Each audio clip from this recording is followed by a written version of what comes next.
Good evening, everyone. Good afternoon. Good morning, wherever you are in the world. Hope you're doing well. Thank you so much for joining Chatterbox. Hope you're doing good. Hope you're doing fine. Thank you so much, guys, for joining me today. Please, before I start, don't forget to smash a like on the video, guys, please. And don't forget to subscribe to the channel if you're new. Of course, maybe you're lurking in the shadows. I don't know, but it'd be great to have a little bit of a like, a little bit of a subscription from you guys.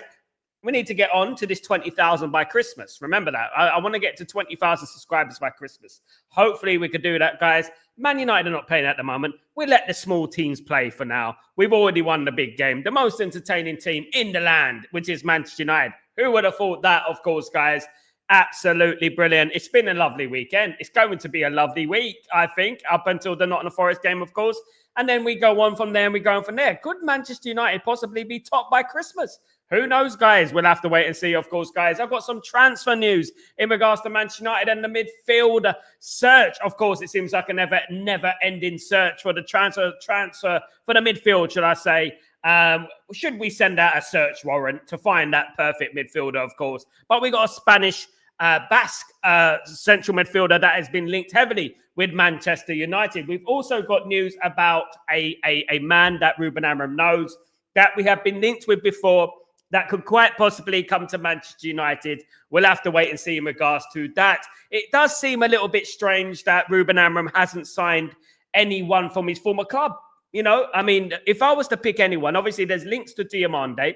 There is links to Diamande, but I like Ignacio as well. I thought Ignacio would be an absolutely phenomenal signing, but no news at the moment. Everything's gone a little bit quiet in regards to the Sporting Lisbon side of things. Now, guys, let me get into the first bit of news about Manchester United and the transfer situation. This player named Oyhan Sanse. I believe Manchester United played against him during the Europa League campaign last season, of course. Central midfielder, attacking midfielder, 25 years old, of course, guys. Valued at around 60 million, though. 60 million euros. So how much is that? 47, 48 million pounds? I don't know. My maths isn't that good. But yeah, it is still quite a lot of money in regards to that. You're looking at, when you're looking at midfielders, you're looking about 60, 65, 70 million. Straight off the cuff. I remember I had a Nottingham Forest fan on here last week, and he was saying that Elliot Anderson is 80 million. I couldn't believe what I was hearing. This guy, man, this is what we're talking about, overvaluation. You know, this is where you get to the realms of trying to keep hostage your player. You know, so what I would say is that, yes, Oyhan Sanset, linked to Man United, 4 caps for Spain, 1 goal. Yes, have linked him to Manchester United before. Of course we have, but has been resurfaced, has the news has come to light again, and another midfielder off the cuff, another midfielder that Man United could possibly sign. We'll have to wait and see, guys. Heard a bit of a noise there. I thought, what was that? What was that? You know what I mean? Yeah, so that is another midfielder that Man United could possibly sign, guys. Absolutely. So, Oyhan Sanset, 25 years old, 60 million, attacking midfielder, central midfielder as well. So, basically a number 8, can play in that number 8 position, of course, which obviously begs the question, what's happening with Kobbie Mainoo? Because obviously this news has come out, you know, with a relatively poor performance from Kobbie Mainoo when he came on yesterday. Now, look, guys, I'm not going to blame Kobbie Mainoo for that too much, because obviously I know that you're going to have a run of games before you can actually judge a player like Kobbie Mainoo. You know, you can't judge him for one game. You know what I mean? After how many games he hasn't played, it's unfair in my opinion. And I do believe that Kobbie Mainoo will get some game time. However, is it at Man United? Is it at Man United? He could possibly go on loan. We'll have to wait and see. But, you know, that is something to play by ear, of course, guys. Absolutely. Now, obviously, Morten Højlund of Sporting Lisbon has been linked to Manchester United. We all know about Morten Højlund, the CDM from Sporting Lisbon. Again, being linked to Manchester United and a possible move in the summer, guys. Now, look, he is one of many players that could possibly come into that midfield. Is he my first choice? Not even close. A very, very capable player. I wouldn't say simplistic, but he does a job in that midfield. And in regards to Adam Wharton, Elliot Anderson, and this type of ilk of player, he's way down the league in regards to that. Adam Wharton and Elliot Anderson are the type of players that Man United should be looking for now. We're looking at Man United at the moment, and we're looking pretty good. We're looking pretty nice. There's a lot of skepticism around Man United at the moment. A lot of negativity. I have seen it. I've seen the comments on my videos. I've seen people saying, don't get carried away. Da, da, da.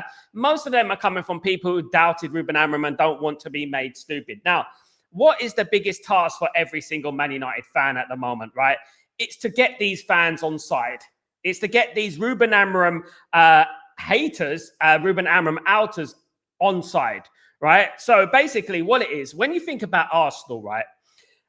There were fans of Arsenal that didn't support Arteta from day one. From day one, they didn't support Arteta. And they sacrificed their own opinion in front of the world, in front of the media, to say, get him out of my club. Arteta hoot. And making merchandise and caps and things like that, which is disgraceful in itself. But the thing I didn't want Manchester United to become is one of those sections of fans, you know what I mean? Because there is a section of fans like that at Man United at the moment where no matter what Ruben Amorim does, no matter whether he wins away at Liverpool, whether he wins 3 in a row, the enthusiasm is not going to be there because they didn't want Ruben Amorim in the first place. They wanted their manager in there at the moment. But these people are not really fans. They're fans of their own opinion. They're fans of their own ego. And that is where we go wrong. And I didn't want us to become in the realms of Arteta. As much as we don't like Arteta, right, as a Man United fan, it's very ridiculous to suggest that Arsenal were better without Arteta. Arsenal were a banter club when Arteta was there, wasn't they? Where they were a banter club. He's actually turned Arsenal around and made them competitive. And it looks highly likely that they'll be challenging for the league this season, winning 1-0 against Crystal Palace at the moment. So, look, the thing is, and with the Arteta thing, they're not going to change their opinion. None of them are going to turn around, despite what Arsenal win. If Arteta wins a trophy, if he wins a Premier League title, if he wins a Champions League, none of those fans are going to turn around and say, I got it wrong. I got it wrong. You know what I mean? And that is the problem, isn't it? Because changing your opinion based on evidence, right, is an intelligent thing to do. It's an intelligent thing to do. The difference between a Man United fan and a fan of an opinion is that people are extreme in their opinions. There is a Ruben Amorim out, Ruben Amorim in. That is it. There's nothing in between. There's no Manchester United in. What's best for Manchester United? How is it going to benefit Manchester United? How do we go forward? There's none of that. You know what I mean? And I think we're getting into the realms of the social media content creation generation where I just want to be right and I don't want to be proven to be wrong. And we've seen it with the major platforms, and you've seen it with big platforms. We've seen it, they don't want to mention Ruben Amorim, but they're like, hold that, wearing sunglasses and things like that. But they don't want to mention Ruben Amorim at all. They don't want to mention it because it will make them look stupid, because they're the ones who sacrifice themselves. Simple, just as quickly as they sell their soul for a pound note. That's what they do. They will turn their back on Ruben Amorim. That's what they're all about. Cheap, and that's it. Cheap, easily swayed. You know what I mean? I would say that. And to be honest with you, some of them I like, some of them I respected. But you have to look at Man United now and say, look, fair play to Ruben Amorim. Fair play to Ruben Amorim. He's turned it around. You know what I mean? And at the moment, he's turned it around. He goes and beats Nottingham Forest. We go and beat Everton. We go and beat Spurs. You're going to have to say that he's turned it around. He's turned it around. The game has changed. He's done the business. Absolutely. Let me just say hello to everyone in the stream. I hope you're all doing well. Welcome to everyone in the stream, of course, guys. Big up, everyone. Big up, Ephraim. How you doing, my friend? Hope you're doing well. Good afternoon, Sal. And Bremer and Cunha can breathe a fresh breath of fresh air. Their mentality is amazing. Absolutely. I see captains in those two players. I really do. I'm not saying that these players are the players that would have got into any Man United team in history. But currently, when you're looking at the mentality of this team and you're looking at the mentality of this squad, the Cunha and Mbeumo, an absolute game changers for me. Brilliant signings. And this is why I was campaigning all summer for Mbeumo, especially Mbeumo, because I felt Mbeumo was prolific. 20 goals last season for Brentford, And this is what we're talking about. He's bringing that into this side. You look at Mbeumo, you look at Cunha, and you look at Sesko. I do not think there's a better trio purchased in England. I think Mbeumo is closely becoming the best signing of the summer. It's pretty obvious. He is the best signing of the summer. And only haters would say that he's not, of course. Ephraim, Sal, where are Amorim outers? They are silent and want their team to lost and proven wrong. They are an absolute shambles. Ephraim, they're a shambles, my friend. And big up Ephraim, by the way. Thank you so much for joining me, my guy. What I would say is that, yeah, look, they don't want to be proven wrong. You know, I've called them out. I called them out openly, and they won't say nothing because they won't say nothing because a lot of them are not really Man United fans. I've invited them on the channel many, many times. I can school them about the birds and the bees about Man United. They wouldn't have a clue what I'm talking about, you know, and they're just there for the likes and clicks and just to follow the narrative, the popular narrative that's on the mainstream. And that's what they do, you know. Now, look, I'm not sitting here, and I repeat, I'm not sitting here saying that Ruben Amorim is untouchable. Ruben Amorim is the king. He shouldn't be removed. The results determine that. You know, I'm not pro Ruben Amorim like Ruben Amorim FC. I am Manchester United FC. But what I do understand and what I have realized, I mean, anyone with half a brain would realize, is that sacking the manager doesn't do any good for Manchester United, and it hasn't worked, has it? And I think that we need to give him a bit of chance because obviously the circumstances that he has been dealt, the cards that he has been dealt at Manchester United and the problems that have occurred at Manchester United over a long period of time, of course, guys, absolutely. Papa, what's going on? Hindsight is very convenient, but just suppose we hadn't sold Højlund and gone for Sesko, we could have bought that midfielder. We are desperately missing, and Højlund was coming good. I don't know, Papa. Hindsight, as you said there, hindsight is a beautiful thing. I don't know. I'm excited about Sesko. I think Sesko's a better player than Højlund. Napoli, I'm close to Napoli. I'm close to Italian football. Is a different kind of level. Man United is up there, mate. Up there, right? And I do believe that Sesko complements the team very well. I think I'm not going to look back because anything could happen. If you, as you said there, hindsight, anything can happen. We might be worse off. We might be better off. It's no point thinking about it. What we have to do right now is support who we have. We need a midfielder. It's pretty evident that we need a midfielder. We should have got a midfielder anyway. And that is down to Ineos and the Glazers. That's not down to Ruben Amorim. That's down to the conveyor belt of people who are making the decisions at the moment, including Vivell, Wilcox, the Glazers. So it was their opinion that we didn't need a midfielder. It was nothing to do with Ruben Amorim. Ruben Amorim has a say, but he's not the one who makes the final decision. We should have got both, mate. We should have got both. Let's not sit here and pretend that, Rasmus Højlund was coming good because he wasn't. He had 1 goal. Was it 2 goals last season? It's not enough as a striker of Manchester United. And he was pretty poor for large periods, whether that's his fault or not. But he's playing at Napoli now. It's an easier league. You can see from McTominay there. It's an easier league, and is a lot more open to score goals. Whereas Man United Premier League is a different kettle of fish. And when you look at that turn and pass from Sesko yesterday, I just thought, wow, brilliant turn and pass. Brilliant pass and turn. Absolutely world class. And I haven't seen anything like that from Rasmus for a while. So I'm not going to sit here and say what could have happened, what will happen, what would have happened, what not happened. It's just no point, because we could be here for days discussing about the ins and outs of that and what could have happened. You know what I mean? You go left, you go right, can change the destiny of your life, isn't it? At the end of the day, it could be better, could be worse. Who knows? You know what I mean? At the end of the day, you have to wait and see. Mama Bomba, what's going on, my friend? Hope you're doing well. Big up yourself. Hope you're doing well. Big up Jay. What's going on, my friend? Hope you're doing well. We need a replacement for Dorgu. I don't think so. I think Dorgu's all right. He's 20 years old. We got to give him a chance, guys. This is the impatience that we need to reevaluate, guys. We need another left back, but I wouldn't sell Dorgu, no. I think that Dorgu's going to come good. I think that Dorgu has the ability. Yesterday, he was left in a bit of a muddle, being left in midfield on his own, which was a bit weird. That is to do with the whole team, not just with Dorgu, of course, who is a left wing back. I don't think we should be turning on our players, and I think that he is 20 years old, and we got to give him a chance, mate. When Patrice Evra was 20, do you know where Patrice Evra was? He wasn't at Monaco. It was in the lower divisions, mate. We have to remember this, right? When David Beckham was 20 years old, he was at Preston North End, mate. These players at 20, we're expecting 20-year-olds to be the finished product because 1 or 2 players in Europe are the finished product. We could take it back to the 90s when George Weah was making his debut at 15 years old. Michael Owen was scoring on the World Cup at 17, 18 years old. But Beckham didn't make it to 2021. Everyone is different. You can't paint him with the same brush. But one thing we do is that we understand that he's young. We understand that. I would slowly start rotating with Diego Leon. of course. I think I'm a big fan of Diego Leon, but I think Dorgu will come good. I really do. Work hard and it will come good. And I think that we do need experience. I did say that many, many times. We do need experience in those areas. But I wouldn't write him off so soon, my friend. Absolutely not.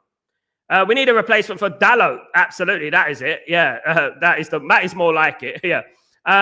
Yes, Sal. Big up from Belfast. Big up Stephen Maguire. Big up Belfast family. Hope you're doing well, my friend. Good to see you again, my guy. Hope you're doing blessed. Absolutely good to see you. Wesley. Good afternoon, Sal. Big up, Wesley. How you doing, my bro? Hope you're doing well, Sal. The excuses for Liverpool from media is out of this world. I mean, look, when we beat Liverpool last week, I went on a couple of shows and I went on other people's channels, and it was all about why Liverpool lost to Man United. What was the problem of Liverpool? Not that Man United were phenomenal. Man United outwitted them and were better than them, and it's simple as that. And the score suggests that, And the thing is that there's this bunch of excuses coming out in the mainstream media with Liverpool. If Manchester United lost 5 and 6. The media would be on Ruben Amorim's case like a leech, right? 5 in 6 games they've lost, 5 in 6, right? And, look, anyone can lose to Brentford. We lost to Brentford. I know what Brentford are about. They're one of those teams that, are very difficult to play at the Vitality. But what I would say is this, right?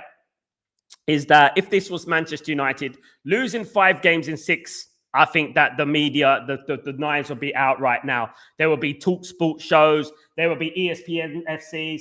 There will be Flex on United View screaming his head off. You know what I mean? Almost his cap comes off and everything like that. And there'll be all these people going madness. You know what I mean? And, he's won 3 in a row. And I think this is the most low-key 3 in a row that I've ever seen in my life. It's so low-key is that no one wants to speak about it. Last week, you could hear a penny drop. You really could hear a penny drop. It was so funny when the way these media outlets work. I didn't hear nothing about it. I'll be honest, guys. I didn't hear nothing about Liverpool lost to Man United at Anfield. The only people I saw were the content creators. Talking at Liverpool content creators and things like that. The only people I saw on my airways was Husam and Anfield Agenda and people like that. And I didn't really see anyone else talking about the game. And that is because the media went incredibly quiet on the airways, and it's crazy, isn't it? Hated, adored, never ignored, as they say, of course. Wesley, Sal, you see, I told you Belabor played bad against us. I think we should go for someone else. Look, I said it, Wesley, a while ago, that if Belabor doesn't pick up his performances, I'm not going to be keen on buying him. People are saying, oh, you know what? You got to give him a chance. What chance, mate? This is money. This is business. If we're going to pay 60-odd million plus for Belabor, he's got to be performing right now, because you can easily turn it around on those people and say that, the likes of Evan Ferguson were very good at Brighton for 1 season and then drifted off into the abyss.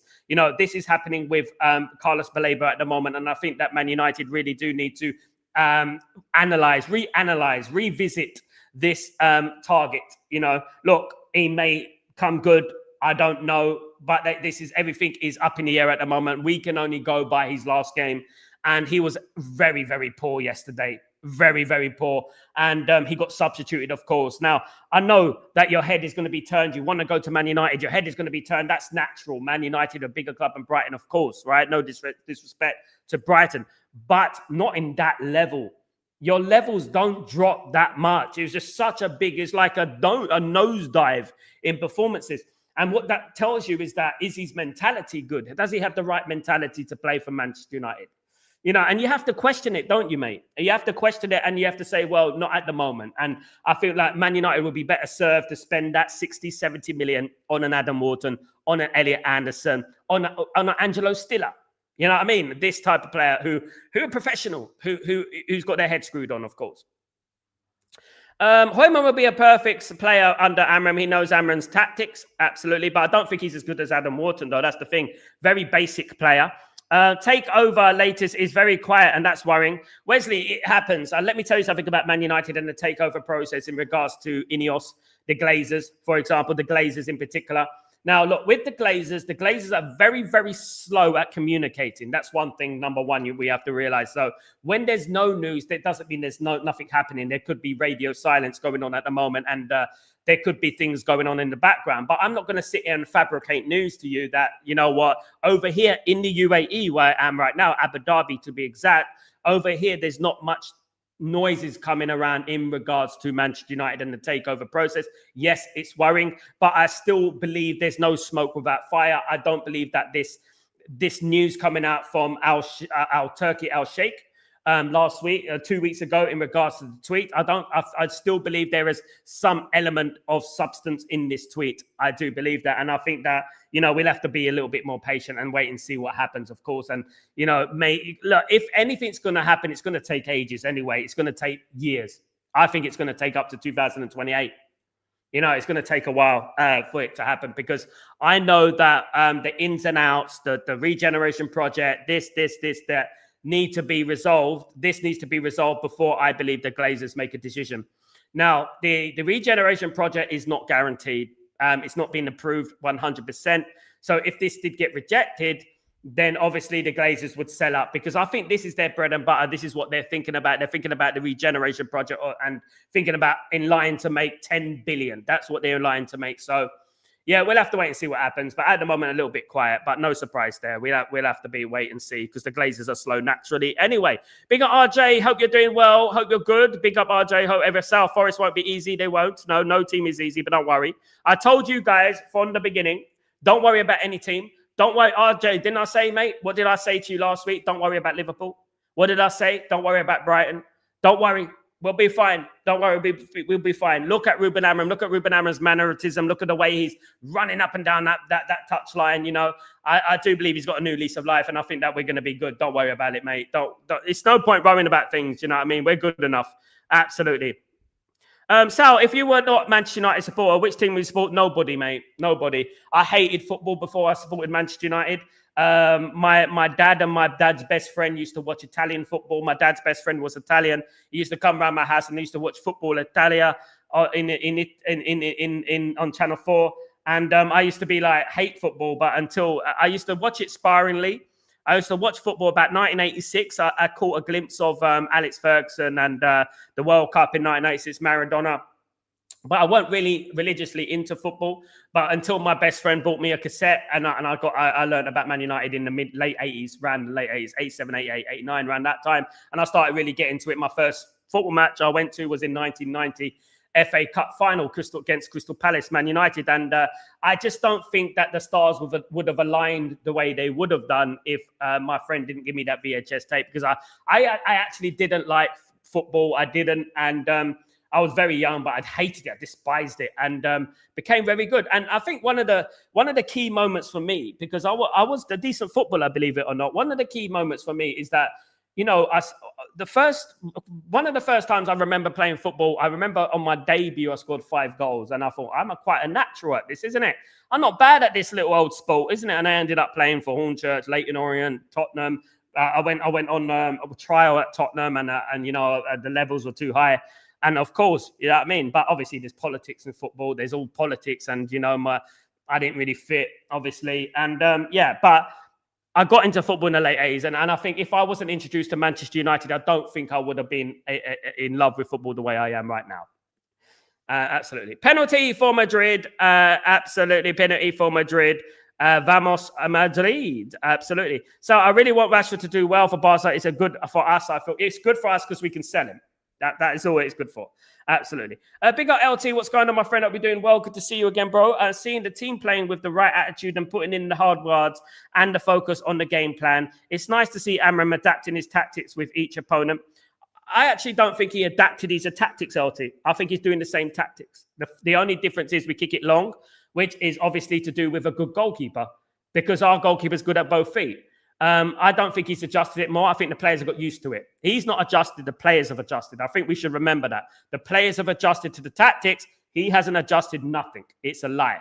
You know, and this is something that the Ruben Amorim outers want to feed you, because they want you to think that, oh, see, I told you, he changed his tactics and he changed his system, so we were right.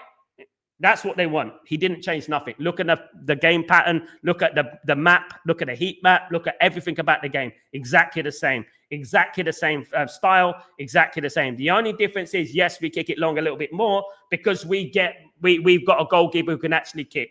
So let's not get those players off the hook. The players have got used to the tactics. The manager has not. And I think this is very important to understand because I know that a lot of people want to bring this to how he's changed his style and tactics. It's a lie. It's a lie. I know that for a fact. What do you think about the Joby Bellingham rumour, Sal? Not much. Obviously, Man United have been linked to Joby Bellingham. Man United were linked to Joby Bellingham before when he was at Sunderland. I don't think it's too much to look into. Joby Bellingham is not doing well at Borussia Dortmund and can't even get into the Borussia Dortmund team. My biggest worry about Joby Bellingham is the fact that he gets his family involved, his mum and dad involved in the decisions of the manager. For example, his mum and dad were approaching the Dortmund manager saying that, why is my son not playing? You play based on ability. You play based on your implementation and the way you perform. And that is a red flag for me. I'll be honest, guys. That's a little bit of a red flag for me. I'm not doubting Jude Bellingham. The grass isn't always greener on the other side. And I think he should have stayed at Sunderland, to be honest. But, what I would say is that we don't need any more noises, negativity, toxic attitudes at Man United, in my opinion. I really don't think we need that. Absolutely not. Ephraim, so I think Amorim needs more minutes for the benches. They look rushed when they need more time. I agree. Absolutely. They need to get fitter. So I think Xerxes will be okay. I don't know, mate. I don't know. At the moment, he came on, he was atrocious. But this is obviously, I'm not going to flip-flop from this. This is obviously not his fault. When you play one game every 10, it's very difficult to really get into your rhythm, isn't it? And you can only analyze a player when they've played a number of games consistently, and maybe he'll get his opportunity when the AFCON comes and he'll get his opportunity at that number 10. Who knows, guys? Absolutely. Wesley, Sal, do you think Amorim should start same team against Nottingham Forest? I think Amorim should start the team that he believes could beat Nottingham Forest. The one thing I liked about Amorim, right, is that he did not pick the same team as the Liverpool team. He picked a different team. And we all said it before the game that, I guarantee he's going to play Sesko, he's going to play Euro, But this is what he's been doing for a while now. This is what he's been doing for a while. It's just that when you win games, it's like, look, he done this, he done that. Winning just completely changes the whole dynamic of people's thoughts, isn't it? Sal, we should go for 40 million, take it or leave it for Baleba. It's a lot of money still. I think Dorgu versus Leon for left wing back could be deadly in the Premier League. We have to be patient, guys. Absolutely. Phil, what's going on, my friend? Phil the man. What's going on, my friend? Hope you're doing well. So I've noticed a team ethic in United players recently, more like a brotherhood. They believed and could give blood for each other. Yeah, Phil, you make a good point there because I was watching a program today. I've forgotten what the program was, but who was it who said it? And he said it's not like relief. It's like in the past, when Man United used to win games, it was like relieved. But it's actually joy.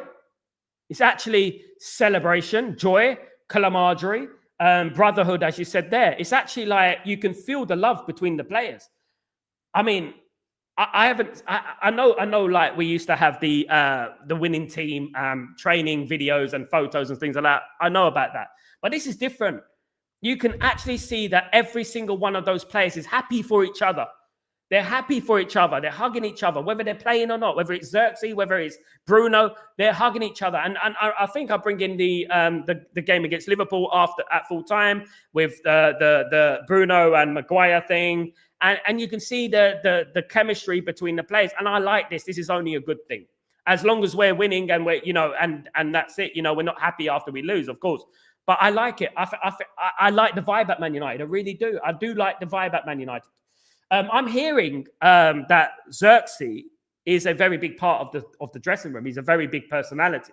He's very vocal. He's funny, and I think he's good to have around. Unfortunately, with Man United, obviously you're going to have to think about what's good for the club, isn't it? The money and that, and his career with the World Cup coming around the corner. But absolutely, Phil, absolutely, really love the way the positivity, the energy around the team at the moment is very good. And this is why I'm a bit reluctant to go anywhere near any negativity at the moment. I'm really like put that negativity to one side because I like what's going on at the moment, and I don't really want this negativity to come in unless there's people who actually want Man United to lose. I'm like, nah, I'm good. I'm good with that negativity. I don't want it. And yeah, long may it continue, Phil. Long may it continue. Big up, Phil. Thanks for joining, my friend. RJ, why is my son not playing? Yeah, how can you do that, guys? I remember when I was back at school. Right. And there was the basketball trials. Right. And I was never good at basketball. No surprise. I'm not tall enough to play basketball. But one of my friends, his name was Richard. He loved basketball. He was not a bad player at basketball. Right. He was not a bad player. But he never got in the basketball squad because he was too short, just like me. Right. And basically, like I started off as a goalkeeper, believe it or not, right? I was too short. I didn't grow enough. Maybe I needed to take some substances. I don't know. Maybe do a Lionel Messi, you know what I mean? But I wasn't good enough to play in goal because I was too short. And he got his mum to go to the school to say, why is my son not in the basketball team? Unbelievable, isn't it? Funny enough, he was a bit of a teacher. He wasn't a teacher's pet, but he was very intelligent, very smart lad, and I knew him for many, many years, and he ended up going on all sorts of substances, and he went off the boil completely, prison and everything. But that's what happens when you spoil people, isn't it? When you get spoiled. When you're spoiled, that's the thing, isn't it? You got to work hard in life. You got to really strive to be the best. And if you are the best, your talent will shine. It will shine eventually. Do you know what I mean? Sal, next week we can go third. Absolutely. Big up, big up. Absolutely. Mbappe, oh my God, RJ. RJ, are you a Madridista or what? Sal, my son, he got called up for Portugal under 7 size.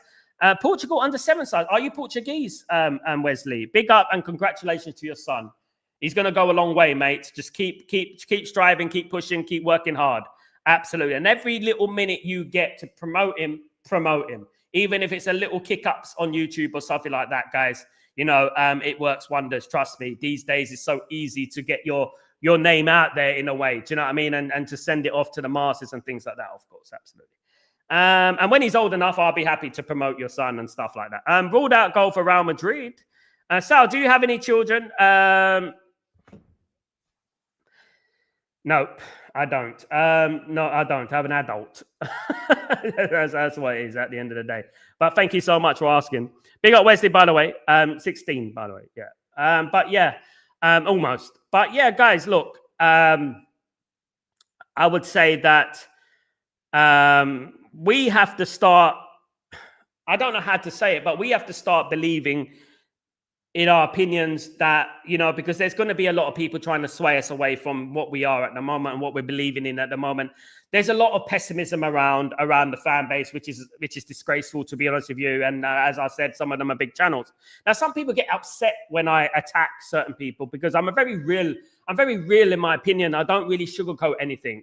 And those people are happy to come back at me and talk to me about the birds and the bees because I'm sure I put them in their place. You know, this is the thing, right? I feel like we need the best opinions out there because I don't believe the best opinions are out there at the moment. I believe the opinions are filled with agendas and sinister nature. That's what I believe at the moment. And I don't think these opinions are based on facts, are based on context, are based on actual culture in regards to what's going on and all the ins and outs on what goes on at football. I don't believe it's intelligent football opinions are going around. I think we've got a lot of people who don't really understand Man United making big opinions on big platforms. And I think this is where we go wrong. Do you know what I mean? They've got big opinions on big platforms and they're not very balanced in their opinions and stuff, you know? It's a problem. Sancho comes on and gets sub later. Bloody hell, what a useless. Honestly, I hate these negative people. Me too, RJ. Sal, do you think I should troll that Liverpool supporters tomorrow at work? Up to you, mate. Up to you, mate. I wouldn't say no. I wouldn't say yes. But one thing I would say about trolling anyone is that if you get it, expect it back. That's all I would say. You know, I tend not to. I come out with a very objective and very balanced sort of opinion when I talk about Liverpool. I talk about Arsenal. I've always been the same though. I've never been one of them people who say, I see we smashed you lot, cook, hold that.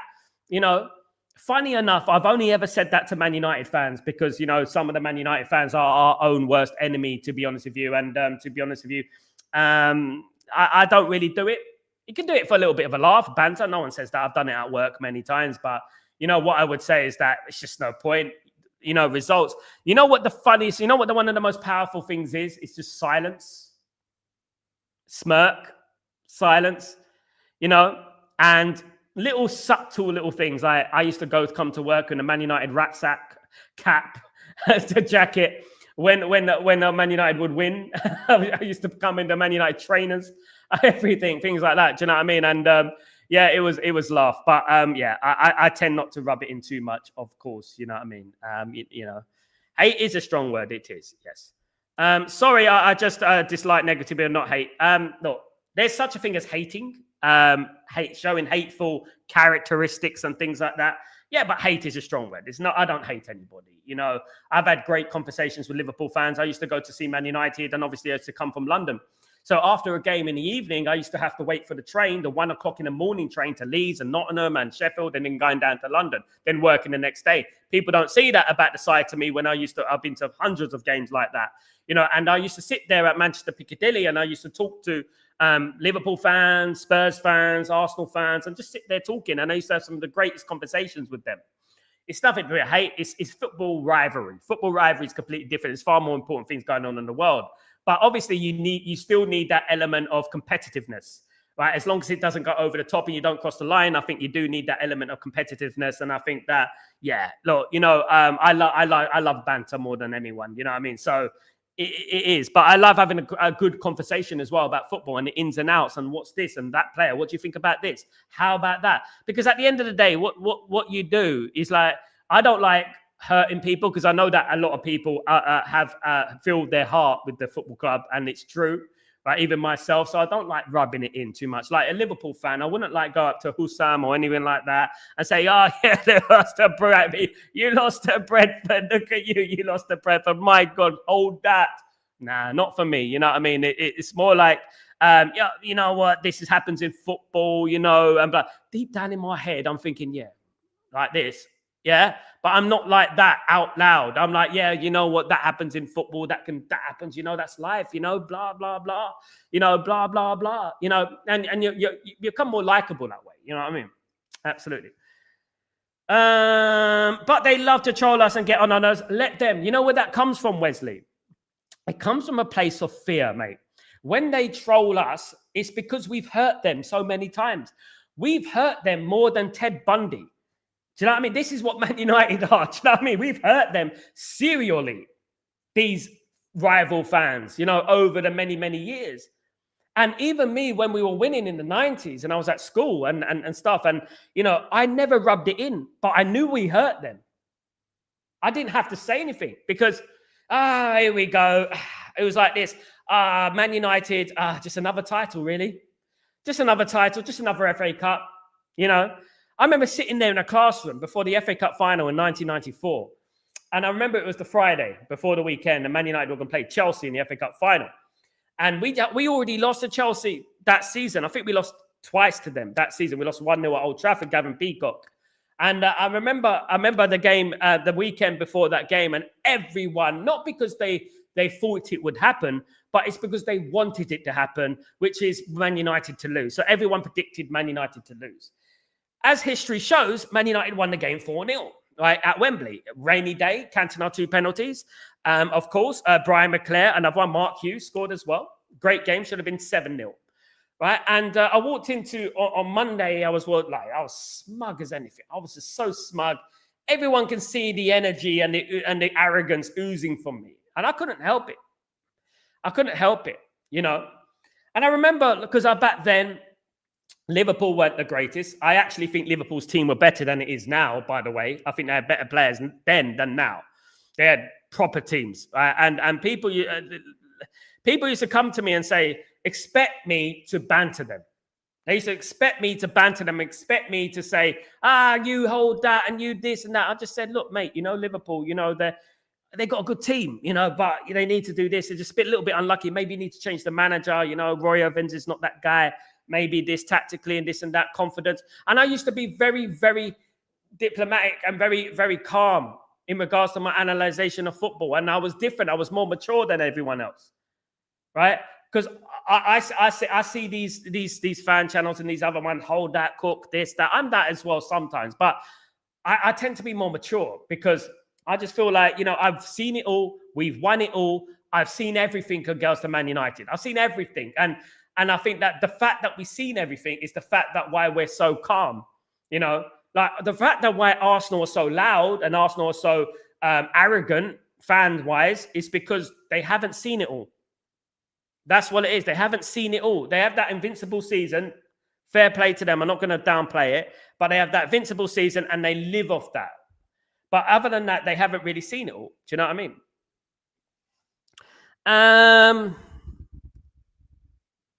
Ephraim, Sal, nowadays people want to criticize the manager if the players do not execute what the manager says. Cannot change.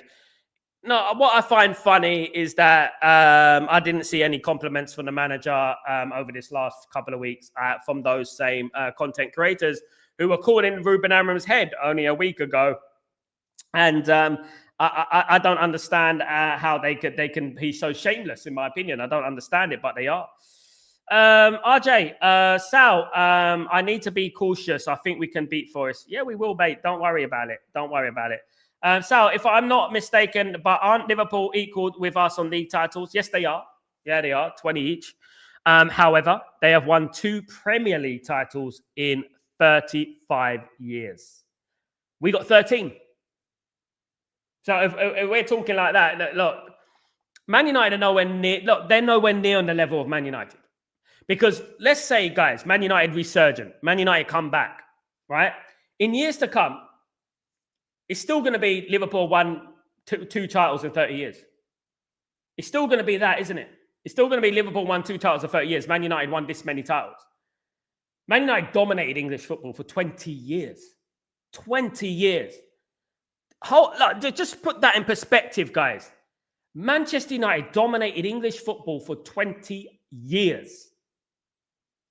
We won the league 3 times, right, in a row, twice. We won the double. How many times did we win the double? 1994, 1996, 1999 was a treble, 2008 was a double Champions League, and then all the trophies in between that. We dominated English football for 20 years. Liverpool can't say that. They dominated football for 5, 6 years, 10 years, tops. We done it for 20 years in not only 20 years, but 20 years in the hardest period in English football history, which was the 90s, which it was the late 90s, with every single team had world-class players. Every team had world-class players back then. These days, no. It's all about athletes, Big up Wesley.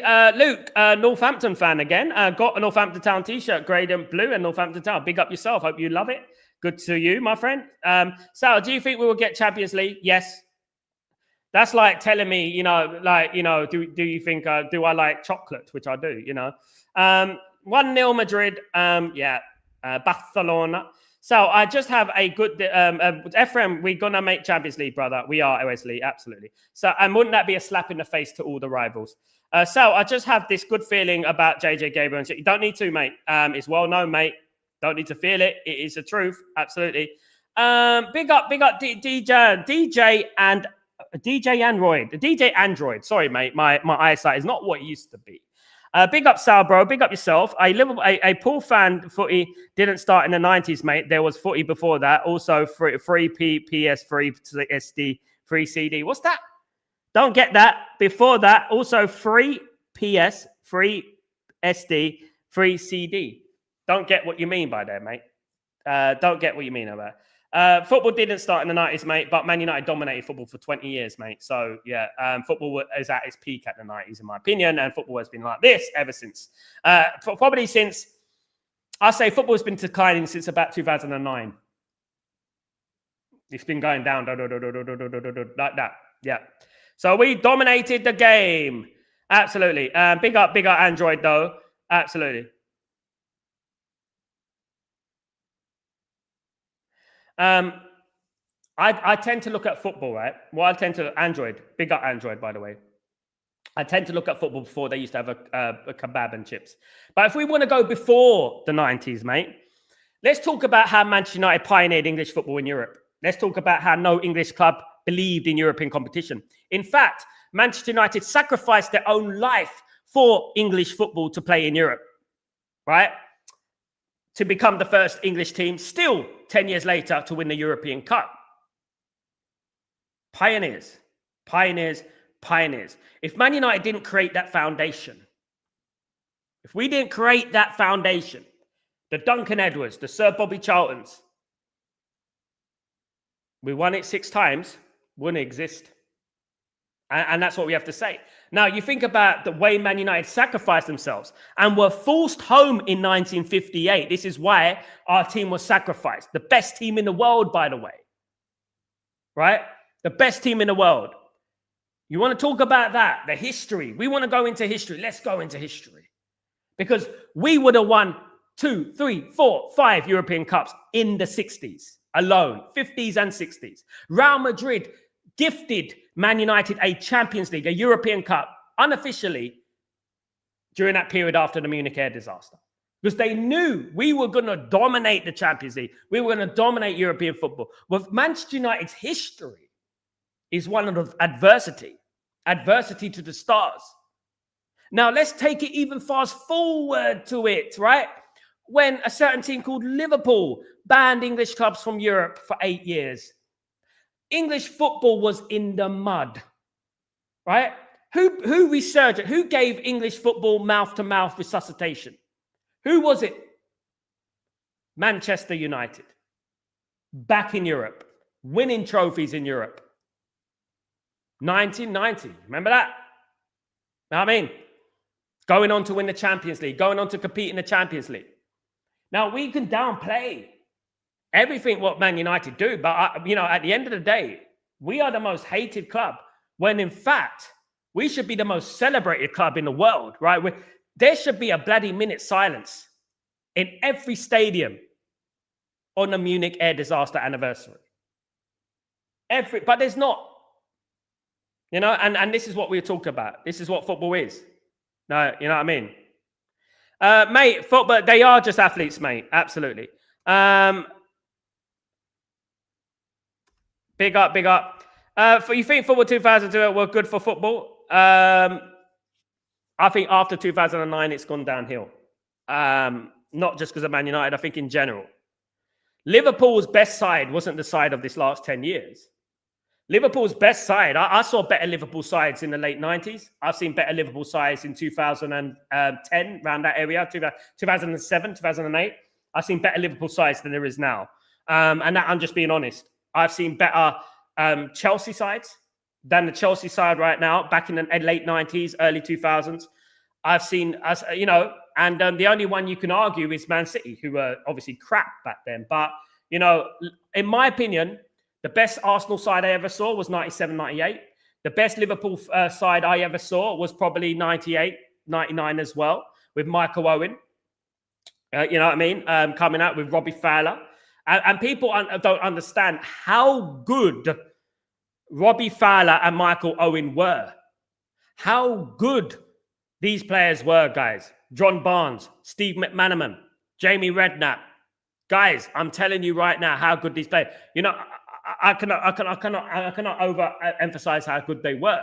How good the Premier League was, because that is when it was at its peak, in my humblest of opinion. I hope Everton beat Spurs.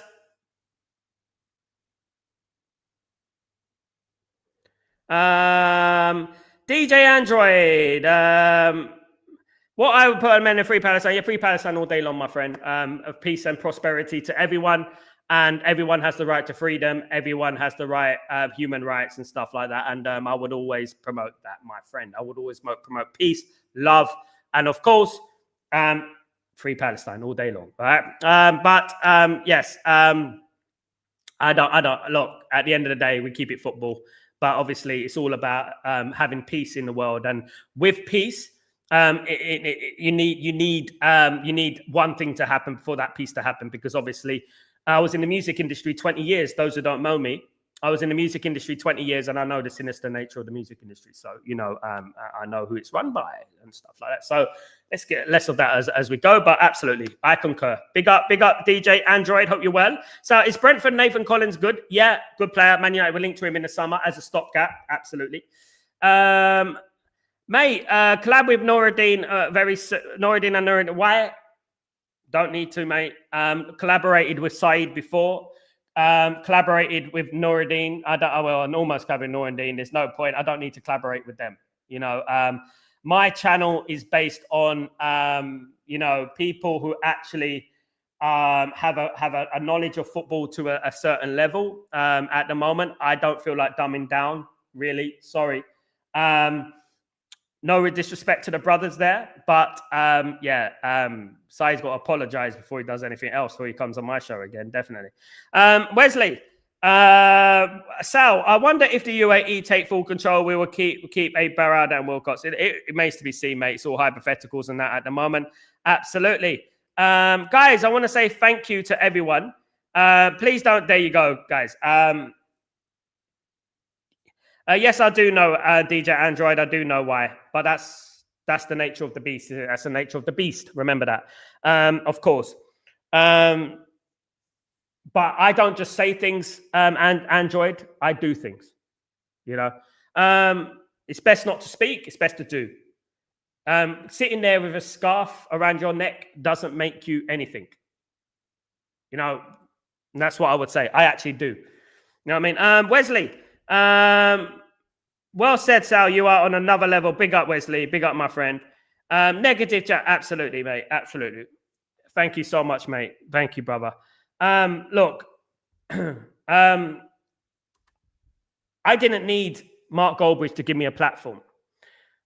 I worked in music my whole life. I worked in 20 years in music. I was selling CDs in the street. I didn't need anyone to give me a platform. I didn't need any elevation, no escalators, took all the stairs. And I don't need anyone. I don't need anyone. People can come up here and say, you should work with this person. I will work with people that I respect, not go behind my back, not go behind my back and say certain things and blah, blah, blah. You know what I mean? Absolutely. Yeah, not behind my back, and that's the difference between me and them. I'm not a coward like that. If I approach you on a DM level, you know what I mean, and I give you what if you want to say something, say it to my face, and then you go, no, it's not about you, bro. It's not about you, bro. It's not even worth it, is it? You know what I mean? But I wish them the best of luck. At the moment, I don't think I'll be dumbing down for anyone. Positivity ain't delusion, but negativity is a defeatist mindset. Absolutely. The thing with them, right, and this is in regards to all of them, they're either here or here. And this is what I'm talking about. You're either extreme in your opinion or you're this opinion and that opinion. In, out, Ruben Amorim in, Ruben Amorim out, and that is it. I'm glad that they've been proven wrong this last week, because they have. All of them. You know what I mean? And what Ruben Amorim has done this last week or so, it's been phenomenal. And hope long may it continue. Absolutely. Absolutely. But guys, I really I don't like hearing our manager out fans. They're not manager out fans, they're their own fans, their own opinion fans, guys. Guys, I want to thank everyone for joining me today, this evening. Really appreciate you on a different time, of course. Obviously, the clocks have gone back. Guys, thank you so much, Wesley. I need to improve a little bit, mate. I need to improve a bit. Need to get everything sorted out, and that I'm very unorthodox at the moment, but I'll get there, mate. Absolutely. Big up, DJ Android. Take it easy, my friend, and have a blessed day, my guy. Blessed evening, blessed night. I'm in the Middle East, guys, in the UAE, so that's where I am at the moment. So the clocks didn't go backwards here.